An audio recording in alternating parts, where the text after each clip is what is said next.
Lotus model LT250 XT, and the customer already replaced some parts. As you look at here, he already replaced a new relay. Same here, the big relay and the bridge rectifier also replaced, and he brought some bunch of parts, diode number D9202, MOSFET 50 and 65, and that's bridge diode. This is, I think this one is the original one, and he also brought another bridge diode and the relay, the small relay for this one. So they already go to Davao City seeking for repair for this one, but they did not find. That's why they came here to my Tutagon City just to find me and fix this welding inverter. And today I have also a diagram for this one, but I'll show you later. As you all see, you all know, this is all the parts of this Lotus 2-in-1 welding inverter. Let's try diagnosing this one. So first of all, the problem with this one is a dead unit. What I'm telling you is what we see here. Okay?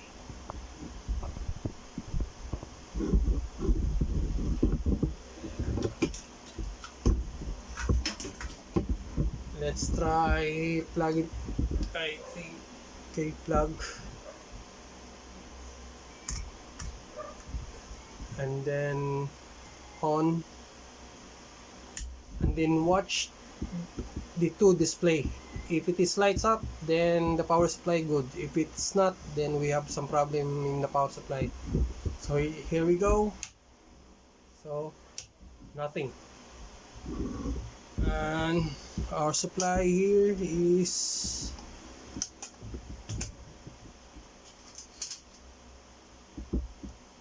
around, let's say, okay, my power is around 240. Okay,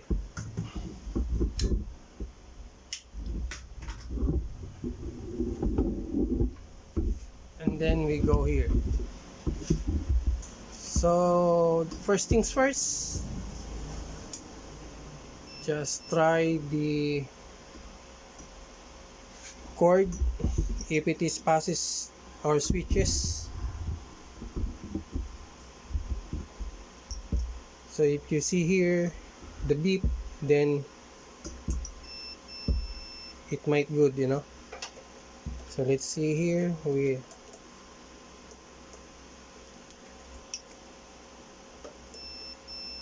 so here we have a beep sound. Then we go here to the top, and we did not hear anything. So after I switch, maybe we hear. So the other terminal's good. Let's do the other one. Same here.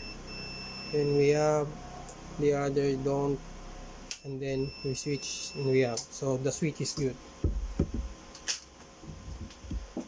and that's why I want to remove this board, because this is the one that we will troubleshooting. Here is the board that we want to troubleshoot. So particularly the power supply section, this one. We want to find out why the power supply did not produce supply in secondary. So the customer was replacing this one. He put the relay in the bottom, so I want to make sure and want also to remove this back here in top position to find out that all the pads here are okay.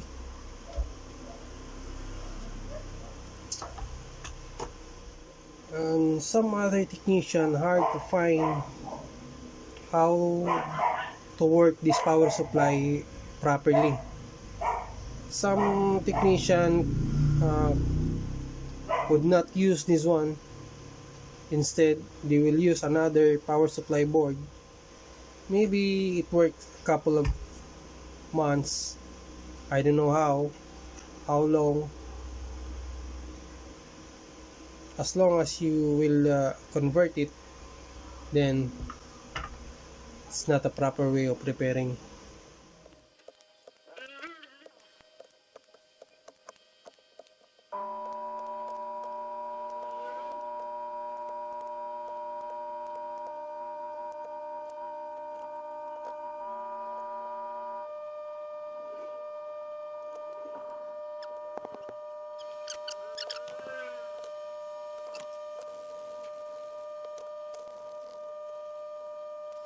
We'll put it back later.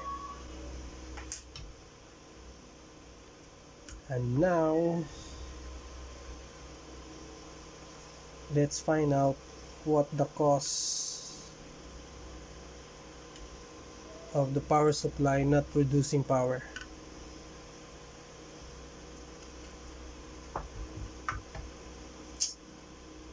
It's very hard. Maybe I'll remove this one, the PWM control module of power supply. So let's test all the resistor. I think they are 100k resistance.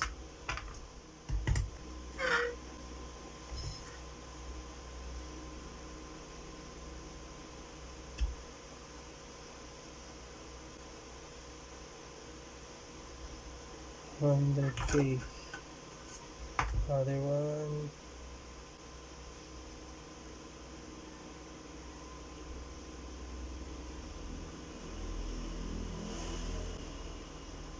Same, 100k,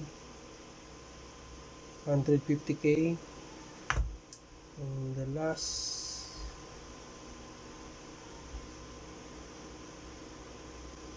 is 135k. So all three resistors are good.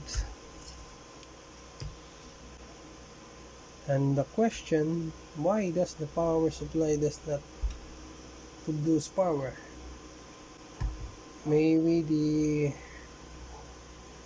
PWM control module of power supply. So let's try to remove this one.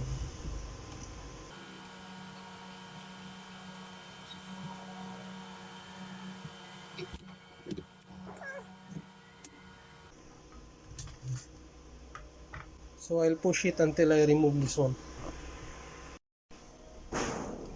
Okay, we back here at as you can see, I'll remove all the parts of the Lotus 250 2-in-1 wheeling inverter. Here is the output module with IGBT and the diode, and here is the control board. I also removed all the parts that we're going to test with an oscilloscope, but I will not show these two cards the waveform, because this is not so important. The most important that I'm going to show you is this one, the PWM board, because this is the heart of the welding machine. If we see, it did not match the frequency of our board view. So here is the board view for this one. I'll show you. So here is the board view, all the parts, and the reference frequency for this one is 37 kilohertz. So let's find out if the frequency of this PWM module will match our description. So that's why I'm making all the connection from top to bottom, so that they are connected when I'm going to solder. So I already done that. So now, before I repair this one, I have to make sure that the frequency for this PWM board matches with our reference in our board view. So I will turn it on. Sorry. I'll make the, as you can see here, that's our reference. The oscilloscope is on, and our reference says 37 kilohertz. Let's try to turn it on.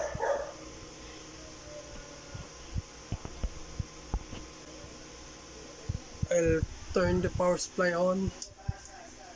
So we have voltage around 13 volts. And let's see here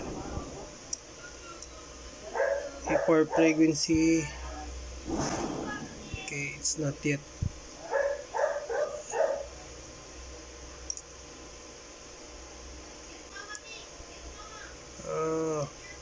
Okay, we have no frequency. As you can see, we have no frequency. Okay, it's coming up, and okay, I will turn off the lights. Let's test again.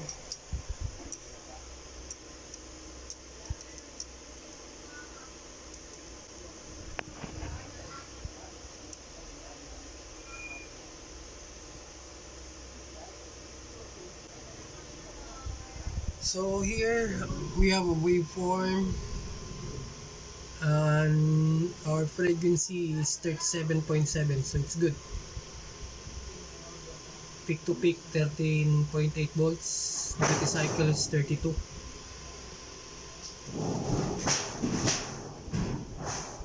So let's try here if it's pass through here.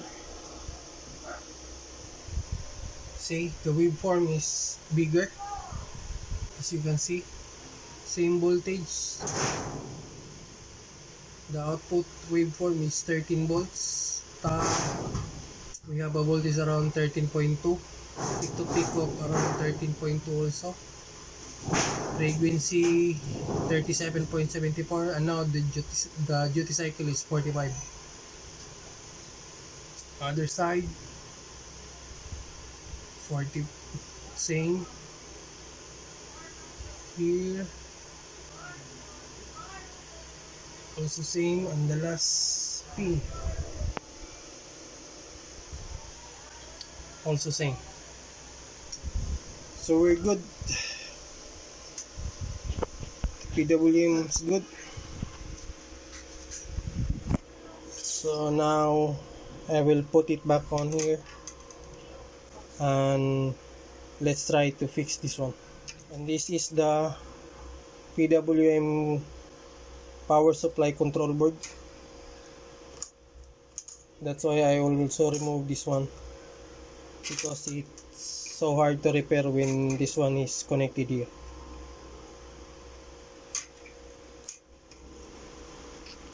we came back to this board. As you can see, I already put the PWM, all the cards except here, except one. So the supply for 24 volts is here. So if you have no supply going through this 4 MOSFET, you don't have any signal or waveform from the oscilloscope. So let's try. There is no signal yet, so when I turn on, let's see. Okay, right, and I'll push it. So now let's see if our reference. So as you can see, we have peak to peak 61.2 volts.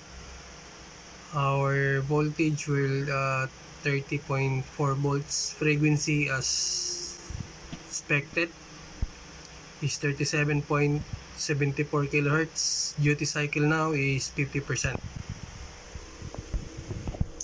So after I'm done with this one, I will troubleshoot again with the power supply now before I will connect this on the casing of the welding machine. Okay, we go back here to our work. This power supply module and control board has already been fixed, by the way. Before I fix this one, to be frank, it's very hard for me in getting this troubleshooting solved, because I spend a lot of hours. Maybe I finished working with this one around 1:45 in the morning, before I went to sleep. So the problem with this one, before it came to me, was the problem of the unit was no power. And I told you before, I back this relay to its original position. All the cards I already tested, working fine, frequency fine, and one thing I'm hard to finding out the problem was in this section, because when as you can see, I have a lot of tester going here and a lot of wires in my table, no? Because I simulated the problem. I removed this one, put a jumper. I removed also this one, put a jumper, so I can easily diagnose and make some testing.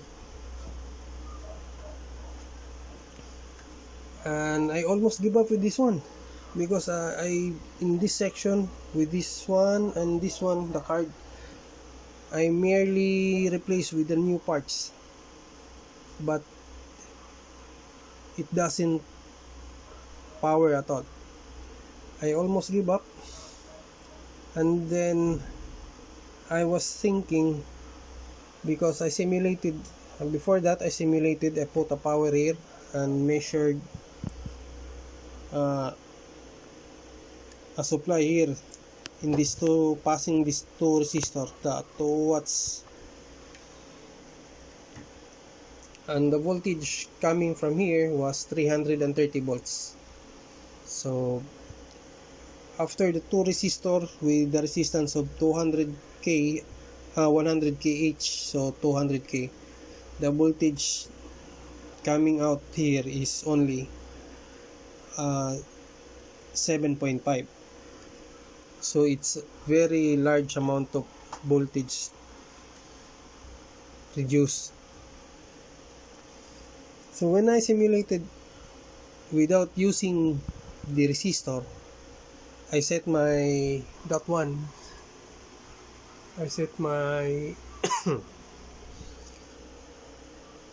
power supply at around exactly the same voltage as the supply required with this one, around 7.5. When I'm using the power supply, the circuit was working fine. But when I'm using a resistor, before that same as here, go here. When you're putting from positive resistor, then that one to simulate the problem. At the exact voltage, same voltage coming out here, the circuit doesn't work. So I wondering why the circuit does not work. So I'm trying to figure it out, and also removing this one so I can easily test with the pins, and found out that the real problem with this one, after replacing all the defective parts, was a merely lack of milliamps. When I am using the power supply, I set the ampere to be exact how many amps this circuit works. So I crank up the ampere until this one will work. So at around 180 milliamps. So after I found out that 180 milliamps is required to power up this board with the same voltage at around 7.5, I thought to myself that this circuit is going under lockout voltage. It took me, I think, around two days to fix this problem. But in that 2 days, I was not able to fix the whole day with this one. Repair and fix another one because the time is very important for me. And then yesterday, when I was not doing so much work, I try solving this one, wondering why it will not. So please forgive me for not showing you what. So now I will completely install this one, put this one board, so testing, so that we can test, and hopefully I don't have to encounter another problem with this in this board, because this board, I think it's give me a lot of pain in the ass to solve this one. So I'll stop the video and installing that one.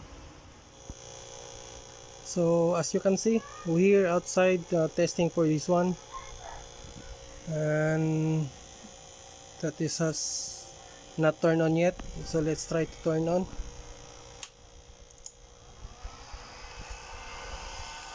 So at the settings around 120, 112.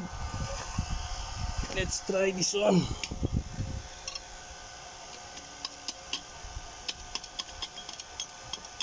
Okay, I'll just make a good connection at the ground. So now we go back. I'll make a good contact with the ground, and same settings at 112 ampere. And let's test. So it's good. Let's down it around 55.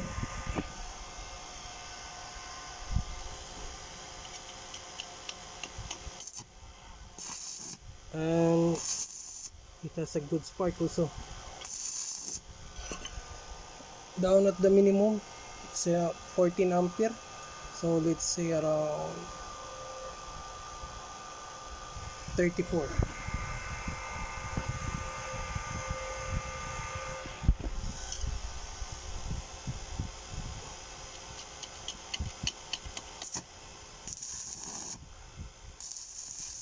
So it can wheel around 34 amperes. We got to minimum at 14 amps.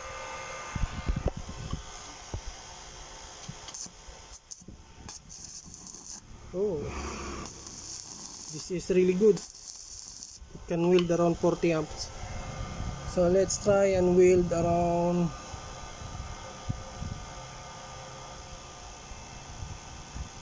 70.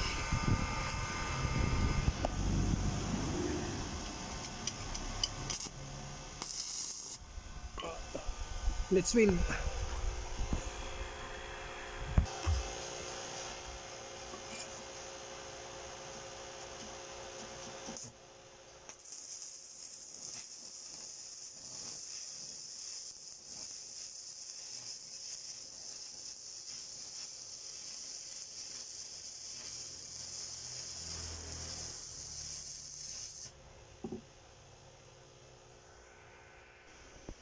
We come back here inside the shop and let's do the final test with this welding machine before I call up the customer. So as you can see, nothing was turned on, and let's try to turn it on.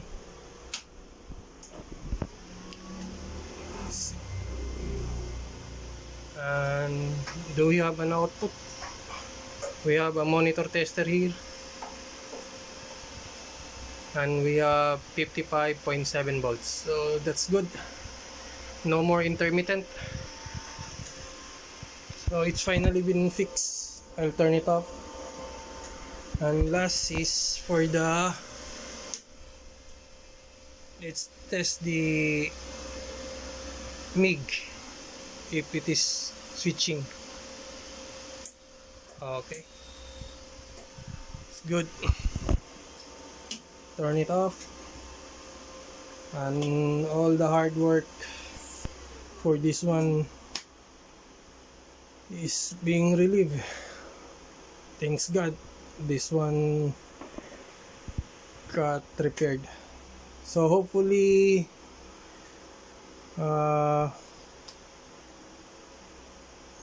this one goes well, and hope we'll see you on the next video. So thank you for watching and have a good day.